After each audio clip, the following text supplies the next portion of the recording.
오늘 은혜 받으실 하나님 말씀은 열왕기하 12장 1절에서 8절입니다.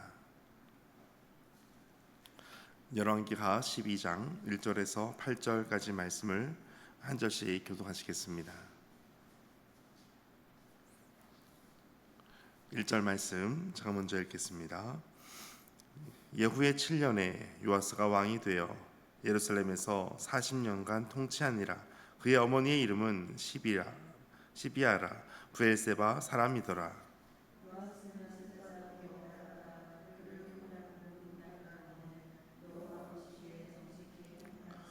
다만 산당들은 제거하지 아니하였으므로 백성이 여전히 산당에서 제사하며 분향하였더라.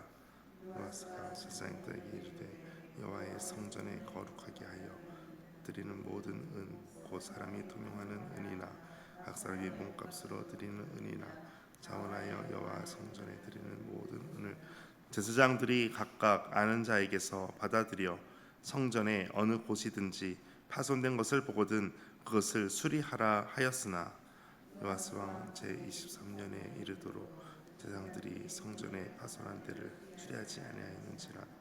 요아스 왕이 대제사장 여호야다와 제사장들을 불러 이르되 너희가 어찌하여 성전의 파손한 데를 수리하지 아니하였느냐. 이제부터는 너희가 아는 사람에게서 은을 받지 말고 그들이 성전의 파손한 데를 위하여 드리게 하라. 제사장들이 다시는 백성에게 은을 받지도 아니하고 성전 파손한 것을 수리하지도 아니하기로 동의하니라. 아멘. 주님의 말씀입니다. 오늘도 주님의 은혜와 또 기쁨과 평안이 함께 하시기를 축복합니다. 오늘 열왕기하 12장에 있는 말씀에 예후의 7년에 됐을 때 요아스가 왕이 됩니다. 그의 나이가 왕이 될 때가 7세였습니다. 예루살렘에서 40년간 통치를 합니다. 그의 모든 행적들이 이제 하나씩 시작이 되는데 특별히 1절 후반부를 보니까 그의 어머니의 이름은 시비아라. 그가 브엘세바 사람이더라 라고 말씀을 합니다. 브엘세바 사람이었다라고 하는 것을 말씀하는 것은 시돈 사람 이세벨과 다르다라는 것을 보여주고 있습니다. 요아스는 이제 그와 함께했던 제사장 여호야다와 함께 모든 생을 시작했던 것처럼 왕의 모든 삶도 제사장 여호야다와 함께 시작을 합니다. 2절 말씀 같이 읽겠습니다. 요아스는 제사장 여호야다가 그를 교훈하는 모든 날 동안에는 여호와 보시기에 정직히 행하였으되. 아멘. 요아스는 함께 있었던 여호야다 제사장과 함께 있을 때 여호야다가 그를 교훈합니다. 어쩌면 태어나서 7살이 될 때 왕이 될 때까지 뿐만 아니라 그가 왕이 된 이후에도 여호야다는 계속해서 요아스에게 선한 영향력을 끼치는 사람이었습니다. 그래서 여호야다가 그를 교훈하는 모든 날 동안에, 교훈한다라고 하는 것은 그 의미가 기초를 놓는다, 또 양육하다라는 뜻을 가지고 있습니다. 요아스가 왕이 되어서 하나님의 나라가 온전히 세워질 수 있도록 그의 모든 왕 통치하는 것과 그의 하는 모든 것에 대해서 교훈했다, 기초를 놓고 양육을 했습니다. 그 결과가 바로 여호와 보시기에 정직히 행하는 것이었습니다. 여러분, 우리가 누군가에게 선한 영향력을 끼칠 때 하나님을 경외하고 하나님 앞에 정직히 행하는 일들을 하게 되는 결과물로 나오게 됩니다. 오늘 누군가를 통해서 또 다른 누군가에게 또 로마서 말씀하는 것처럼 믿음으로 믿음에 이르게 하는 이와 같은 일들이 오늘 우리 성도님들을 통해서 계속해서 되시기를 축복합니다. 그런데 한 가지 아쉬운 것이 있었습니다. 3절 말씀을 보니까 다만 산당들을 제거하지 아니하였다. 산당들을 제거하지 않았다. 수많은 곳에, 높은 곳에 산당들이 있습니다. 산당을 다르게 표현하는 것을 보니까 높은 곳이라는 것입니다. 높은 곳에 모든 사람이 다 볼 수 있는 곳이 바로 산당에 있는 위치였습니다. 민수기 33장 52절에 보면 이 산당들을 다 없애라고 이미 말씀한 것이 있었습니다. 민수기 33장 52절 말씀에 그 땅의 원주민들을 너희 앞에서 다 몰아내고 그 새긴 석상과 부어 만든 우상을 다 깨뜨리며 산당을 다 헐고라고 되어 있습니다. 너희들이 가나안에 들어가게 되면 그곳에 있는 모든 석상과 우상과 산당들을 다 깨어서 부수고 다 헐어버려라 라고 말씀하고 있습니다. 그런데 요아스가 여호와 보시기에 정직히 행하였고 또 여호야다의 교훈을 따라 사는 날 동안에 그렇게 행했지만 한 가지 부족한 것은 산당을 제거하지 않았다는 것입니다. 그 결과는 이것이죠. 백성이 여전히 산당에서 제사하며 분향하였더라라는 것입니다. 이때는 이미 성전이 있는 시대입니다. 그렇기 때문에 모든 백성들이 성전으로 가야 될 때입니다. 그런데 산당이 가까운 곳에 있으니까 산당으로 가게 되는 것이 계속해서 일어나게 됩니다. 솔로몬 시대 때에도 솔로몬인 성전이 지어지기 전에는 솔로몬도 산당에서 제사를 했습니다. 산당에서 했다는 것은 그 사람들이 하나님께 제사를 드리고 모든 예를 갖추는데 잘 갖춰진 예배 장소라고 볼 수가 있습니다. 그런데 솔로몬 성전이 지어진 이후에도 산당을 제거하지 않았으므로 여전히 백성들이 산당에서 분향하게 되는 일이 나타나게 됩니다. 오늘 우리의 삶에도 적용할 것이 있습니다. 우리 가운데 아직도 작은 산당들이 있다면 또 다른 믿음으로 행하지 못하게 되는 일들이 발생한다라는 것입니다. 우리 삶 가운데 내가 작은 산당을 제거하지 않았다는 것, 내가 작은 소홀히 여겼던 것들, 이 하나 때문에 누군가에게 믿음으로 행하지 못하게 되는 일들이 발생할 수도 있다라는 것입니다. 그러므로 오늘날 우리가 이와 같은 산당들을 다 제거하고 더욱더 믿음으로 주님 안에서 나아가게 되시기를 축복합니다. 이제 요아스는 이제 결단을 내립니다. 아직 산당들은 제거하지 않았지만 그의 마음속에 교훈을 받아서 여호와의 성전에 대한 생각들을 하게 됩니다.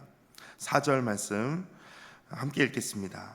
요아스가 제사장들에게 이르되 여호와의 성전에 거룩하게 하여 드리는 모든 은 곧 사람이 통용하는 은이나 각 사람의 몸값으로 드리는 은이나 자원하여 여호와의 성전에 드리는 모든 은을, 은에 대해서 세 가지로 나눠지는데 첫째는 사람이 통용하는 은입니다. 통행세처럼 보일 수 있겠지만 이것은 20세 이상 되는 남성이 드리는 모든 성전세라고 볼 수가 있습니다. 두 번째 은은 각 사람의 몸값으로 드리는 은입니다. 이것은 사람들이 서원하여 내는 자들이 있습니다. 서원하면서 내는 은을 사람의 몸값으로 드리는 은이다라고 표현합니다. 세 번째는 자원하여 여호와의 성전에 드리는 모든 은입니다. 이와 같은 모든 성전세가 다 이제 여호와의 성전을 다시 보수하는 데에 사용하라는 것으로 지시를 하게 됩니다.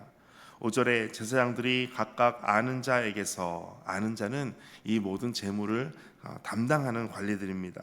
이 아는 자에게서 받아들여 성전의 어느 곳이든지 파손된 것을 보거든 그것으로 수리하라 하였습니다. 그런데 아쉬운 것은 뒤에 또 그러나라는 것입니다. 솔로몬의 성전이 지어진 지가 이미 124년이 지났습니다. 건물이 124년이 지날 정도면 곳곳에 파손되고 보수해야 될 것이 나올 것은 당연할 것입니다. 그런데 이것을 수리하라 하였으나 6절 요아스 왕 제23년에 이르도록 제사장들이 성전에 파손한 데를 수리하지 아니하였는지라. 그러나 수리하지 않았다라는 것이 결론입니다. 어쩌면 요아스 왕 제23년이 될 때까지 성전이 수리되지 못했던 것은 여러 가지 이유가 됐을 수 있겠습니다. 제사장들의 삶이 이 세금으로 제사장들이 살아야 되는데 그것을 제사장들이 살 수밖에 없는 그러한 형편이었든지 아니면 누군가 문제가 있었든지 여러 가지 알 수 없는 이유로 성전 보수하는 것이 진행이 되지 않습니다.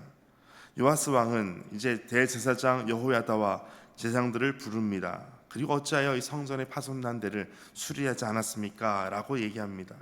그리고 이제는 그 아는 자들, 재무 담당관에게 이것을 받지 말고 그 성전의 모든 은을 받는 것을 성전 보수하는 사람들에게 직접 전달하십시오 라고 이야기합니다. 그리고 8절 마지막에 이것을 다 동의하게 됩니다. 어쩌면 여호야다가 있는 그때입니다. 그때임에도 불구하고 성전이 보수되지 못했다는 것은 아마 충분히 그만한 이유는 되었을 것입니다. 그러나 요아스 마음속에는 여전히 여호와의 성전에 대해서 늘 염두하고 계속해서 보수되지 않은 것이 늘 신경이 쓰이고 관심이 있었습니다. 오늘 우리에게도 이것을 적용해 본다면 우리가 가끔 예전에 그런 얘기를 들은 적이 있습니다. 어떤 목사님이 비가 많이 오면 교회는 잘 있는지, 교회는 떠나가지 않았는지, 교회는 비가 새지 않는지 이것을 한번 좀 생각해 보라는 겁니다. 또 교회에 어떤 행사가 있으면 교회의 행사는 또 잘 되고 있는지 성도들이 한번 생각을 해보라는 것입니다. 어쩌면 이것이 어떤 강요처럼 보일 수도 있고 또 어떤 압력이 될 수도 있겠지만 어쩌면 우리가 하나님의 성전, 또 교회가 성전 개념하고는 좀 다르긴 하겠지만 교회라고 하는 것을 생각할 때 늘 교회를 생각하면서 하나님 중심적으로 살아가고 그 생각이 하나님께 있는 것은 우리에게 필요한 부분일 수 있다라는 것입니다. 우리가 더 주님 앞에 예배하고 또 기도하고 또 함께 믿음으로 나아가는 성도님들 한 사람 한 사람을 위해서 더 기도하고 특별히 새 가족들이 더욱더 믿음으로 잘 정착할 수 있도록 이런 것을 더 기도하고 함께 믿음의 공동체로 아름답게 세워져 가는 그런 아름다운 모습이 날마다 우리 삶 가운데 여러분 가정 가운데 일어나게 되시기를 축복합니다. 함께 기도하겠습니다. 하나님, 언제든 어느 곳에든 전심으로 하나님을 섬기기를 원합니다. 영적 게으름이나 나태함을 멀리하게 하시고 하나님이 사명을 맡기실 때 성실히 행하게 하여 주옵소서. 전통과 관습에 빠져 진리를 외면하지 않게 하시고 말씀과 기도로 우리의 신앙을 기초를 바로 세우게 하여 주옵소서. 모든 말씀 예수님의 이름으로 기도하옵나이다. 아멘. 오늘 말씀 가지고 함께 기도하겠습니다. 오직 우리의 모든 삶 가운데 하나님께서 주시는 이 말씀을 가지고 선한 영향력을 끼치는 사람이 되게 하여 주옵소서. 여호야다처럼 그의 모든 교훈하는 것을 통하여 왕으로 하여금 여호와 보시기에 정직히 행하게 했던 것처럼 성전을 향하여 그 마음을 돌리게 했던 것처럼 우리의 삶을 통하여 또 다른 누군가에게 선한 영향력, 말씀으로 인한 영향력이 나타날 수 있도록 함께하여 주옵소서. 함께 기도하겠습니다. 하나님 아버지 감사합니다.